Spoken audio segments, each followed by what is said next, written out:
We're now 23 people, and we're trying to really follow your model. 63 pieces of content a day, that free deck that you have or whatever. All of the numbers I throw out are completely arbitrary. The number, and I mean it. You're talking about the 86 pieces of content, you know, 86. Gary, yeah. 73? 4 TikToks a day, all of it's arbitrary. The number is as much as humanly fucking possible.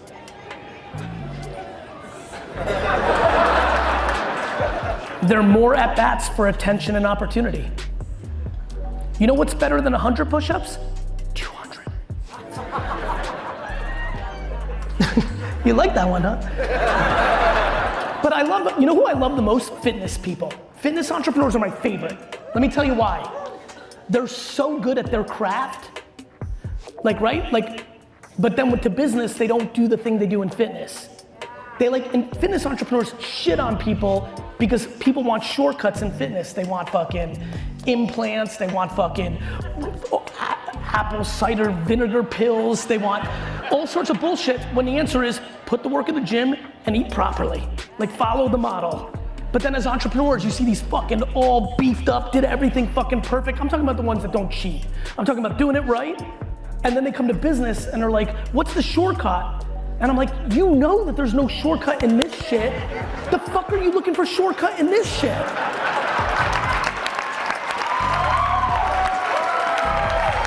Right?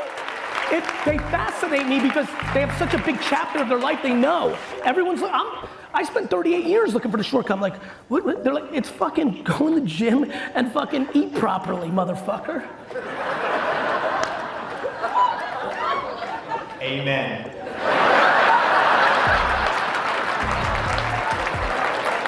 So back to content, I'm like, I don't know. Some of you make really good TikToks, but you don't do this, you have to be contextual to the platform. You have to know who the audience is and slang matters, right? You have to understand, you have to put in the reps, the content output. Everybody tries to use social as distribution. They make one piece of content and post it everywhere. That completely doesn't work. You've got to contextualize and post creative for the platform. I've given 3 talks today. Flew in, that's why I was able to make it work with Beacon. I'm super pumped about surrounding this, and I surrounded it. All 3 are different. I have to read the room. The philosophical shit's the same, but it's got to be different, right? It's like cuisine. It's all food, but it's different. And you have to know your audience. I don't understand how people come with fucking YouTube DNA into TikTok and think it's gonna work. The mindset's different. The same person, the same human. I'm not talking about age and gender and race and religion. The same human being is a different consumer on TikTok than they are on Instagram. Your mindset's different. One's passive entertainment. On LinkedIn, it might be information. It's all context.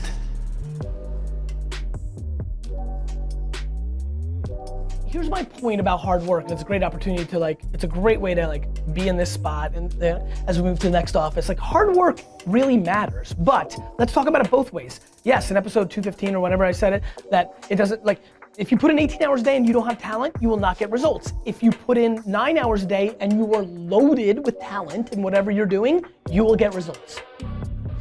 So it's this cross section of work ethic and talent. They both matter. People get so mad when I talk about talent. We had that whole Cruella episode where it was that whole debate, and in the comments, a bunch of you losers, losers, were like, no, you can make it happen if you work hard enough. That is just not true. Stand up, everybody in the comment section, if you worked very hard for 3, 4, 5, 6, 7 years at something and you didn't get the greatest results of all time and have a white picket fence and hit the Hall of Fame. It happens every day. But talent is not something that you, watching this right now, can go home and say, I'm gonna muster up more talent in art, in business, in sports. You can't do that. But work ethic, you can. And so I push work ethic because I believe it's a variable and I believe it's far more controllable. I do believe that you can cut out leisure, change your mindset, and put in the work. I do not believe that you automatically can become unbelievably millionaire status, world class at what you do. Do I think you can become a better editor if you do it a bunch? Sure do. Do I think you can be better at tennis if you play a lot? Yes, I do. Do I think that means that you could be on the tour? No, I do not. I believe that happiness, and everybody has their own work-life balance. This is a conversation of one. I have no interest in imposing my way of like working a lot because I love it. But I also have no interest in other people that are telling people like, don't, when they may have different goals and ambitions.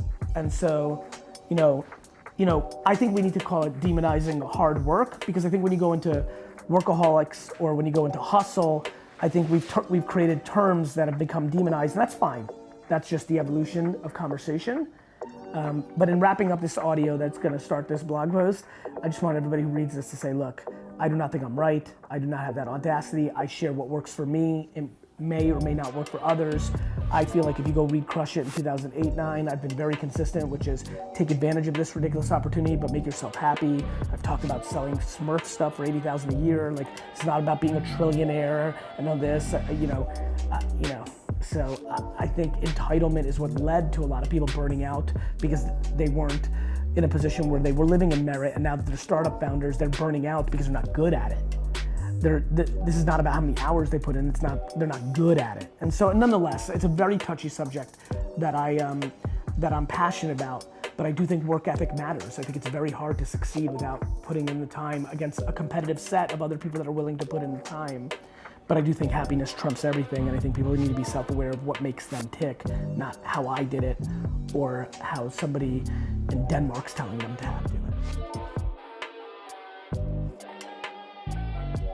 The last 7 years of my life have been dedicated on trying to build people's self-esteem. I sound crazy. Not all that, I mean, I've gotten a little bit better looking, but I'm not winning on that. High school ended.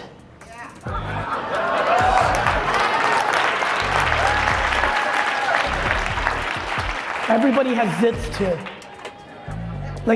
People are I'd laugh when it was like, you really suck at this. I'm like, you suck at shit too. As if not everybody sucks at shit. Everybody in here sucks shit at so much shit, it's crazy. Right? Fuck. And I'll give you a real answer to what I actually think works. This is a wild answer to this, in my opinion, but I've really started to zero in. I'm gonna help you jump over the hurdle of the fear of how I look, how I sound. Deploy compassion to those who shit on you. I think the reason I'm winning is when somebody says you're an idiot, you're a scam, you're full of shit, you suck, you're ugly, fuck you. My brain immediately goes to man, for somebody to take time out of their day to come to my profile to try to tear me down because they're hurting so much inside, I only have love for them. I'm aware that we're in a societal place right now where the way we respond to people's hate is with hate back to them, but I just don't have that gear. When I get shit on, I deploy love through the form of compassion. If you're able to do that, you won't hear them. But that's why I've been pounding on humility. The reason I work is because I've got this going on. When I get 1,000 comments, 860 of them are a goat emoji. The other 140 are, you're a scam artist. When you can't hear either, you can move. When you only hear the goat stuff, you become vulnerable to the scam stuff. Too many people want that affirmation, and that's why people become unhappy. If your values are based on people giving you accolades, then you become susceptible to the teardown. I'm just attached to both. Can't hear you, I'm on the field. The fuck am I gonna worry about you cheering or booing? I'm on the fucking field, you're eating popcorn.